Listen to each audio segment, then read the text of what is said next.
This video is brought to you by Sailrite. In this video, we'll be showing you how to make a Keystone cushion for a boat's V-Berth. This cushion is sometimes called the filler cushion. After watching this video, you will easily be able to make a cushion cover that fits perfectly. Angela from the Sailrite Loft is going to show us how it's done. Let's get started. To create our Keystone cushion or filler cushion, we need to pattern for the opening. To do this, we are using Durascrim pattern material and marking it to the exact size of the opening. We will also label the pattern so we know which side is the top. Then we will cut it to size with scissors and check to see if it fits.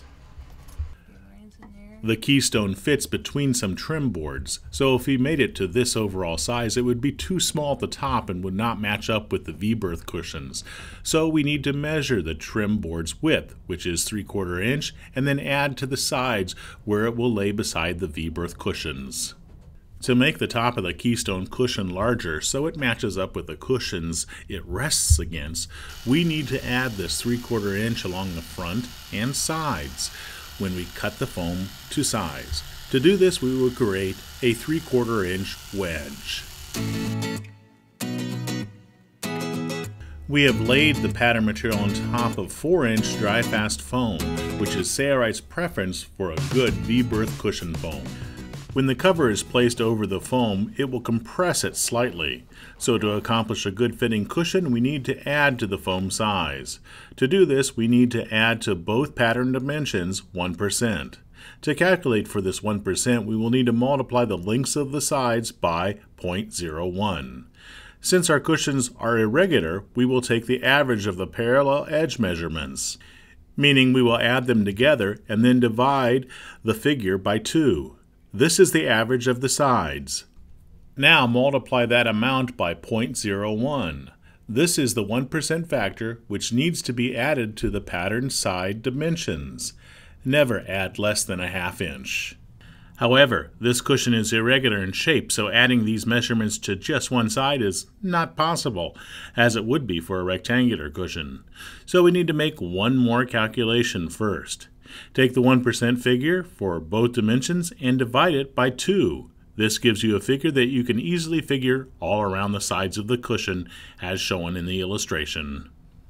Okay, we have yet one more factor to consider, and that is the wedge that will accommodate for the trim board on the sides. We need to add that amount to the appropriate side of the pattern also. So for our cushion, we determined all the sides called for an additional 0.25 inches. This is the 1% factor. And to that figure, we need to add the measurement of the trim board. Ours was 3/4 inch. Your final calculation is to add the wedge measurement for the appropriate side of the cushion. That is the sides that have a trim board that butt up to another cushion, the V-Berth cushions. Here you can see Angela marking the foam to include the 1% factor and the wedge measurement, which in our case is 1 inch. Once marked, we can strike lines on the foam. We are marking the underside, which will be larger in size considering the fact that our Keystone cushion has a wedge in it.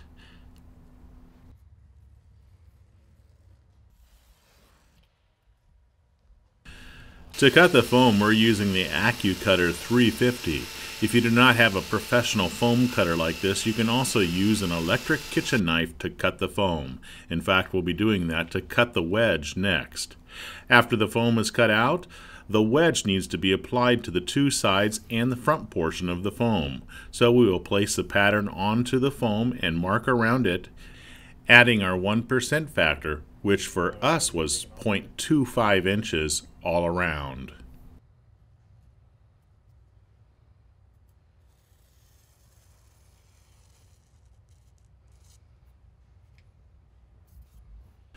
Then to cut the wedge, we will use an electric kitchen knife and place the foam up against a table's edge so it can be a helpful guide in cutting the wedge. Then we will carefully hold the knife at the correct angle, cutting on top of the line we struck down on the foam and keeping the blade against the edge of the table underneath.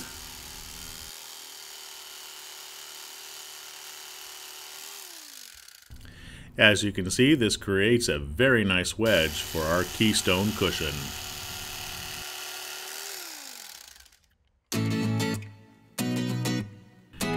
Next, we need to concentrate on cutting the top plate. To do this, we have positioned the V-Berth cushions alongside the Keystone cushion foam so we can mark the center and line up the stripes.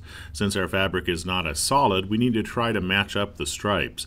This will help us in determining where they should be placed. We've chosen to use a sunbrella furniture or upholstery fabric as it is very UV, water, and stain resistant. It also breathes well and it has a soft upholstery type feel. Once we were happy with the location of the fabric, we will mark the center location that we marked on the foam and transfer it to the fabric. We will also mark the sides where the foam stops, just so we don't get confused when it comes to patterning the top plate. Next, flip the foam and the fabric over and get ready to pattern.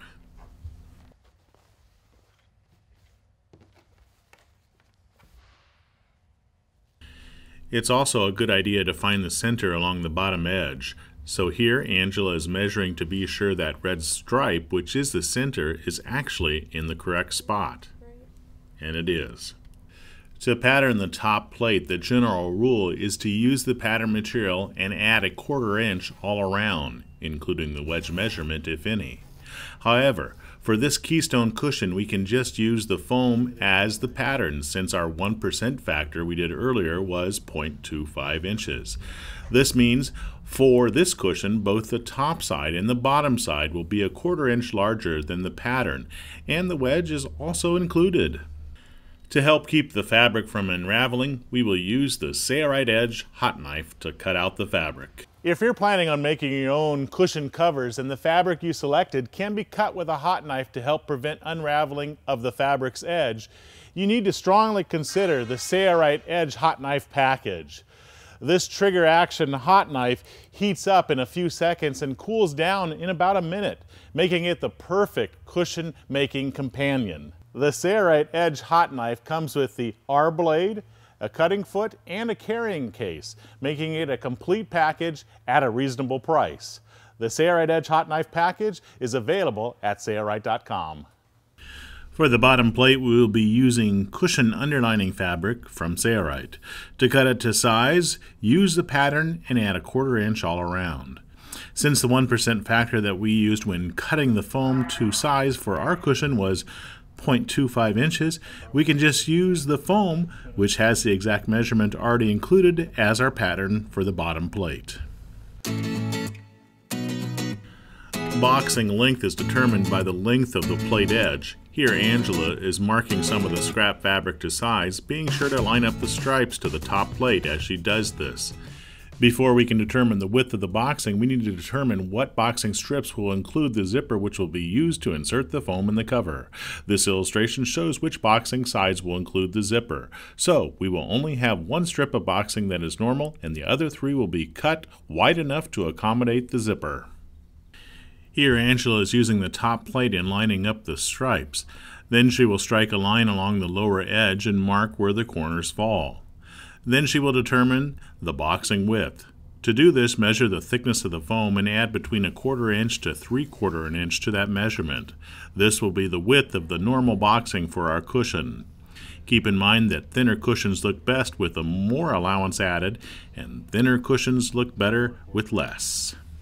Our foam measured 4 inches. This side did not have a wedge, so we will add a 1/4 inch to that measurement, making our boxing 4 1/4 inches wide. To determine the zipper plaque boxing width, find the total width of the zipper and use the boxing width you just determined, thickness of foam plus a 1/4 inch to 3/4 inch, and add the width of the zipper to it.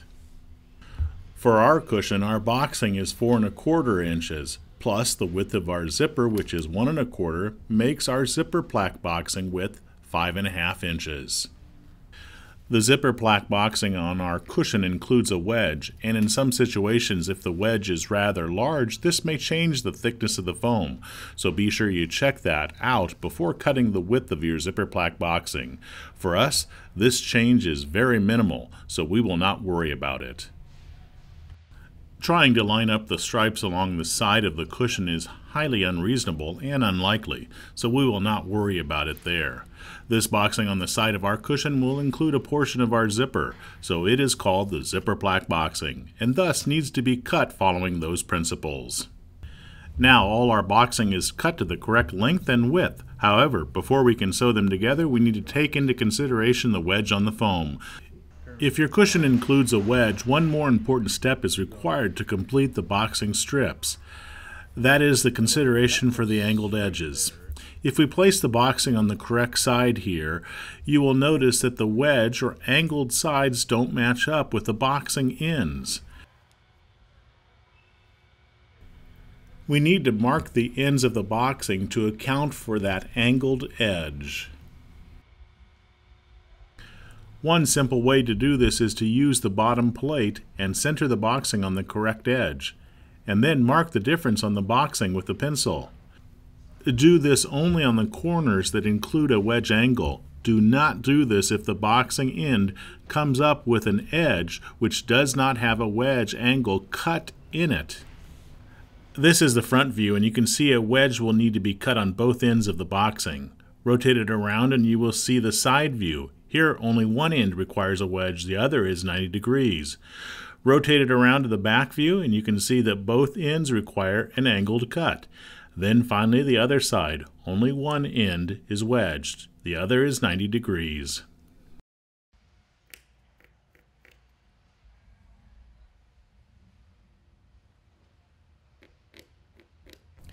After marking the appropriate boxing ends to match the angle of the side, strike a line and then cut off the excess with a hot knife. Now it's time to sew the boxing together. We like to lay the boxing in the correct location around the top plate so we know exactly how it will be sewn together. Be sure the outer surfaces are facing each other when you take it over and sew them together. The sewing machine should be set on a straight stitch about 6 mm stitch length. Sew 3/8 inch from the edge of the fabric and be sure to reverse at the beginning and the end of your stitching to lock the stitch in place. We're sewing the 3 boxing strips together that will accommodate the zipper. Before we join these 3 boxing strips to the front boxing, we need to install the zipper. That step is coming up next. To install the zipper to the zipper plaque boxing strips, take the boxing and fold it in half. Then measure over from the fold half the width of the zipper and mark that location. Now take the zipper plaque boxing to the sewing machine, fold it in half, and sew a straight stitch right on the mark you just made down the entire length of the zipper plaque boxing. We're going to use the Deluxe Magnetic Sewing Guide to help keep our stitch at the correct location as we sew. Be sure to stop sewing every few inches and fold the assembly in half as you sew. Notice that when Angela stops sewing to fold the boxing in half, she will lower her needle by hand into the fabric so she does not lose her stop location accidentally when she pulls on the fabric. For your information, we're using the Sailrite 111 sewing machine with the MCSCR power system. This is a straight stitch compound walking foot sewing machine available from Sailrite.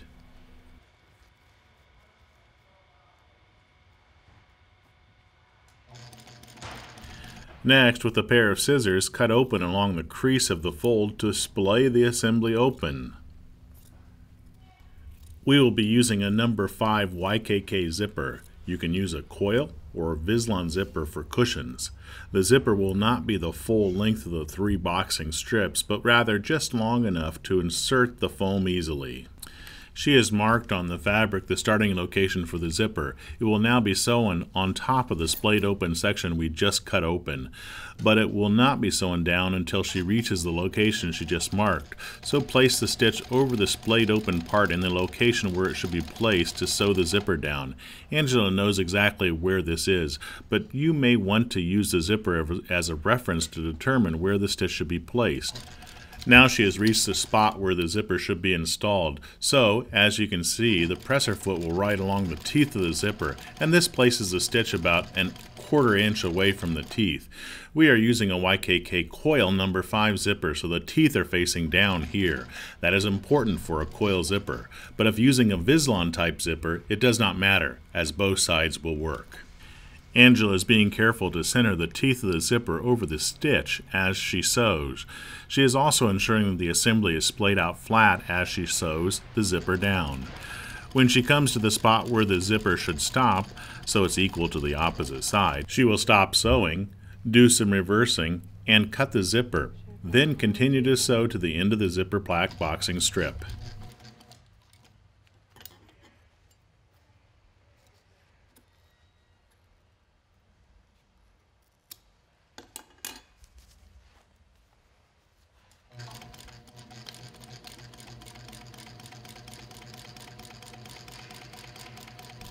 The zipper is halfway secured, so sewing the other side should be easy. Just be sure to sew on the same side of the presser foot, just in case your presser feet are different sizes, which may put the stitch at a different location.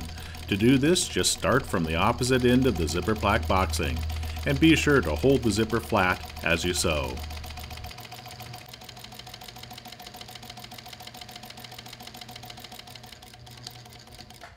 Next, cut a strip of fabric from your scrap that is long enough and wide enough to cover the sections of the zipper plaque boxing that does not have a zipper secured to it. You will need 2 of these. Before sewing these down, be sure to install the zipper slider. Separate the zipper teeth and then push the fat end of the slider onto the teeth. The zipper's teeth should be even as you pull the slider on. This may take some practice if you've never done this before, and be sure that the slider puller is facing the outside of the zipper plaque boxing. If you're using a locking slider, it will not slide unless you are pulling on the puller. That is why when sewing cushions, I usually like to use a non-locking slider, but both will work. Now sew the scrap fabric on the underside of the zipper plaque boxing. This will hold that section together since it does not have a zipper on the ends, and it will create a good stop for the slider. At the end where the scrap fabric comes over the zipper, create a 1/2 inch or 1 inch fold as shown in the video. Try to carefully sew over the same stitches you made when you sewed the zipper down.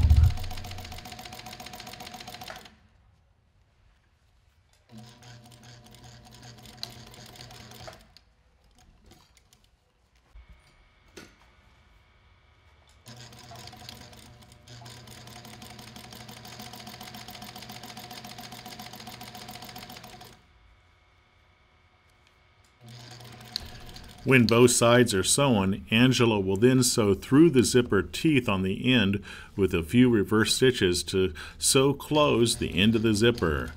Do this same thing to the opposite end.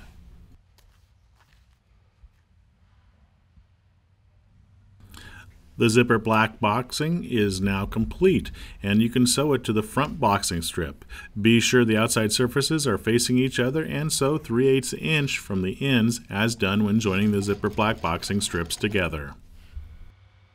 Then sew the boxing together, forming a complete circle following that same procedure.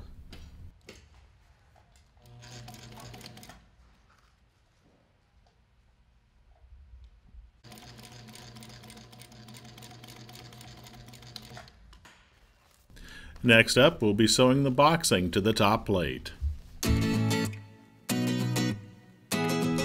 To sew the boxing to the top plate, you must line up one of the boxing strips with the correct edge of the top plate, and be sure the outside surfaces are facing each other. If you are adding piping, you would sew that onto the plate now, then follow this procedure. Or if you are experienced, you can sew that on at the same time as you sew the boxing to the top plate. We will not be covering that in this video, but if you'd like to see that done, check out the cockpit cushion video at sailrite.com.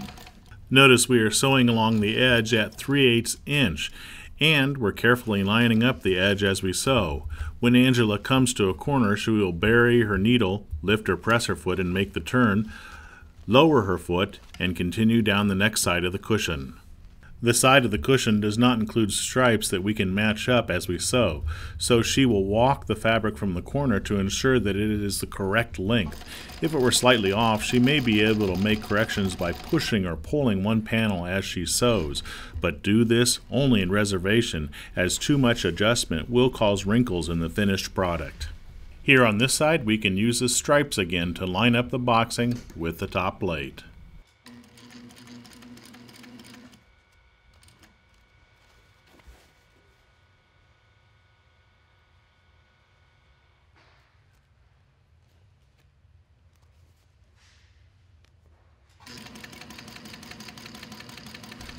All that is left is to join the bottom plate to the assembly. This is done in exactly the same manner. We're going to show a portion of this in double time.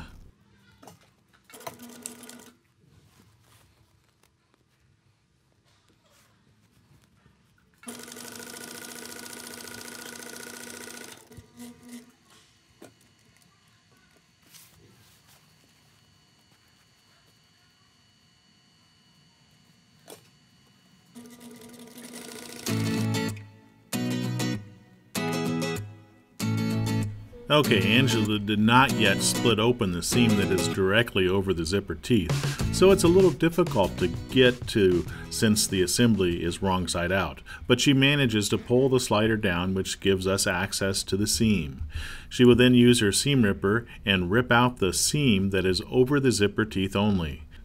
Do this carefully so you do not rip the fabric. Then she can turn the assembly right side out through the zipper's opening.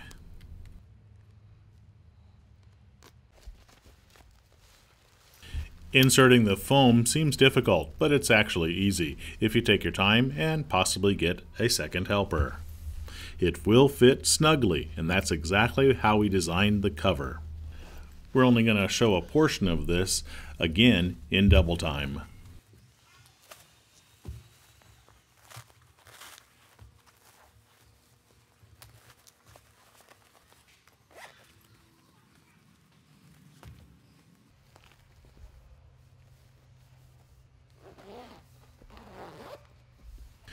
Once zip closed, you may still need to work the foam into the corners and the sides of the cover. The Keystone cushion cover is now complete. Be sure to check out the full V-Berth cushion video and many other cushion videos at Sailrite.com. The full materials list and the list of steps required for making a Keystone cushion are coming up next. We prefer to use a sunbrella, upholstery, or furniture fabric for interior boat cushions, but as always you will find a large selection of fabric choices at Sailrite. Give us a call if you have questions. The steps required for making this cushion are outlined here. Feel free to pause the video to study them. For more free videos like this, be sure to check out the Sailrite website or subscribe to the Sailrite YouTube channel today. It's your loyal patronage to Sailrite that makes these free videos available. Thanks for your loyal support. I'm Eric Grant, and from all of us here at Sailrite, thanks for watching.